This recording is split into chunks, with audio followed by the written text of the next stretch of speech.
सभापति महोदय चिकित्सा व्यवसाय से संबद्ध लोगों को एक व्यापक परिवेश के संदर्भ में विचार करना चाहिए। केवल नई दवाइयों की खोज, अन्य देशों से नई जानकारी उपलब्ध करना और हमारे देश में प्राचीन काल में जो कुछ था तथा आज भी जो कुछ है उसके बारे में अनुसंधान करना ही पर्याप्त नहीं है। उन्हें साथ ही यह भी कोशिश करनी चाहिए कि पद्धति चाहे वह नई हो या पुरानी, ये देश के काम आ सके। आज हमारा प्रमुख काम है लोगों के जीवन स्तर को ऊंचा उठाना, और यह काम निचली स्तर से शुरू करना होगा।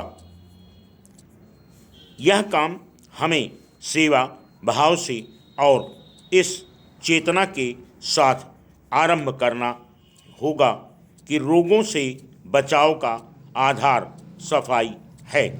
सड़कों और रेलों की सफाई, भवनों की सफाई, बाग बगीचों की सफाई, ये कुछ चीज़ें इतनी सामान्य हैं और इसलिए मन इनकी आसानी से उपेक्षा कर देता है, जिससे इनकी ओर ध्यान नहीं दिया जाता। लेकिन आप सब ने शायद वह कहानी सुनी होगी जिसमें कहा जाता है कि घोड़े की नाल की कमी पड़ जाने से युद्ध में पराजय हुई। जीवन में भी अक्सर यही होता है। छोटी छोटी चीज़ों का जिनकी ओर ध्यान देने की हमें कोई ज़रूरत महसूस नहीं होती, उतना ही महत्व है जितना अधिक मुश्किल और जटिल चीज़ों का। चिकित्सा व्यवसाय के बारे में हम तभी कह सकते हैं कि उसने भारतीय जनता की अपेक्षा सेवा की है, जब वह अपने ज्ञान का समन्वय इस इच्छा के साथ कर सके कि वह सभी उपलब्ध जानकारी और विधियों को जनता की सेवा में लगा देना चाहेगा। लेकिन अगर हमारे यहाँ ऐसी बीमारियाँ मौजूद हैं जो तूफान की तेज़ी से चारों ओर फैल रही हैं तथा हजारों लाखों लोगों के स्वास्थ्य की को चौपट कर रही हैं, तो हजारों आयुर्विज्ञान संस्थानों या नए से नए उपकरणों अथवा बढ़िया से बढ़िया शल्य चिकित्सा से क्या फ़ायदा होने वाला है। हमने कुछ बीमारियों पर काबू पा लिया है, जैसे चेचक पर। मलेरिया के उन्मूलन की दिशा में भी हमने बहुत जागृत प्रगति की है, लेकिन दुर्भाग्य से ऐसा लगता है कि वह फिर अपनी पकड़ मजबूत करने लगा है।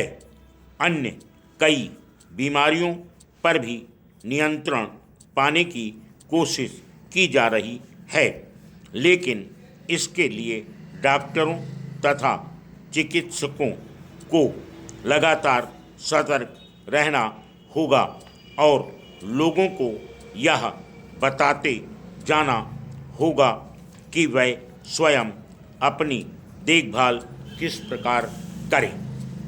नेक्स्ट, अध्यक्ष महोदय, 20वीं शताब्दी के इन अंतिम वर्षों से आप सब लोग 21वीं शताब्दी में पहुँचेंगे तथा अपने सक्रिय योगदान से भारत के भाषाई सौंदर्य को अधिक रूपवान बनाएंगे।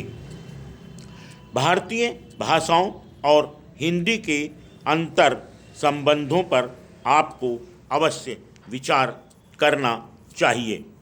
यह ठीक वैसा ही है जैसा हम अलग अलग राज्यीय इकाइयों में रहते हैं, किंतु हर अर्थ में हम भारतीय हैं।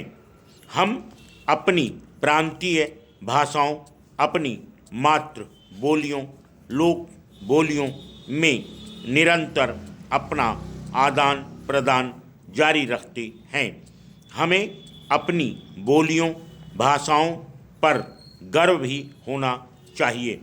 इसी गौरव भाव से हम अपनी राष्ट्रभाषा के विकास के बारे में अपनी भावी दृष्टि का विकास भी कर सकते हैं। भारतीय भाषाओं की सबसे बड़ी शक्ति है लोक से उनका जुड़ाव। लोक यानी लोक जीवन, जिसे आसानी के लिए अपनी लोक जीवन की जड़ों से जुड़ाव भी कह सकते हैं। हमारी लोक परंपराएं इतनी सशक्त हैं कि हम उन्हें छोड़ नहीं सकते। समझने के लिए कह सकते हैं कि पश्चिम की 5 सितारा संस्कृति में हमारा लहंगा या हमारी इडली हमें अपने परिवेश से ला जोड़ती है। आधुनिकता और उत्तर आधुनिकता ने जितने तेजी से हमारे लोक जीवन की परंपरा को स्वीकार किया है, उतना तो हमारे मध्यकालीन स्वभाव से नहीं किया। हमारी हर भाषा का अपना अतीत है। हर भाषा की बोली या बोलियां का समुच्चय है, अर्थात हम अपनी प्राचीन संस्कृति से जुड़े हैं। यह शक्ति हमारे तमाम जीवन संबंधी क्रियाकलापों से जुड़ी है। आप लोगों ने शिक्षा की दक्षता प्राप्त की है। क्या कोई शिक्षा भाषा के बिना हो सकती है?